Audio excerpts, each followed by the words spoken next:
The Taklamakan Desert. Even the name evokes a sense of mystery, a place of extremes where few dare to venture. In this unforgiving landscape, a secret lay buried for millennia: the Tarim Mummies. These weren't your typical Egyptian finds wrapped in linen and adorned with gold.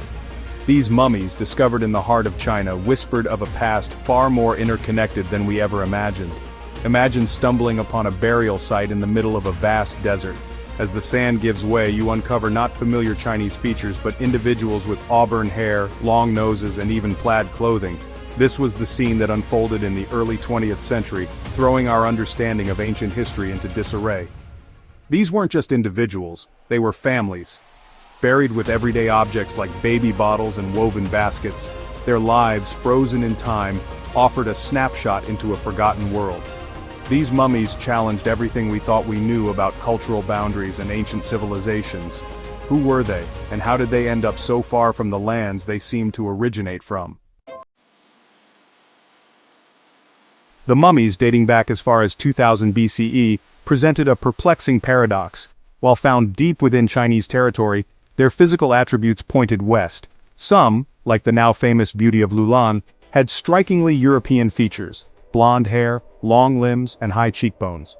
Their presence hinted at a long-forgotten interaction between East and West.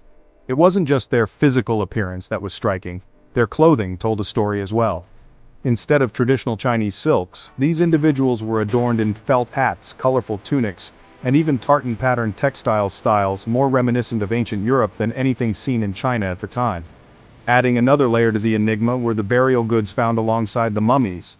Alongside familiar Chinese items like chopsticks and mirrors lay chariots, cheese, and even cannabis, hinting at diverse cultural practices and a possible Central Asian connection. The Tarim Basin, it seemed, wasn't just a geographical crossroads, it was a melting pot of cultures thousands of years ago. The initial discovery of the Tarim mummies in the early 1900s was met with intrigue but limited resources. Early explorers and archaeologists, hampered by the harsh desert conditions and political turmoil in China, could only scratch the surface of this historical puzzle. It wasn't until the 1980s, with advancements in archaeological techniques and renewed interest, that excavations resumed in earnest. Chinese archaeologists, led by the remarkable Professor Victor Mayer, began to unearth hundreds of mummies from various sites across the Tarim Basin.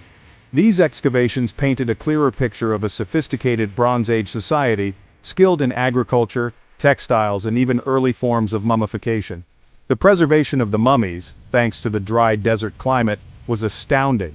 Clothing, hair, even tattoos remained intact, providing an unprecedented glimpse into the lives of these ancient people.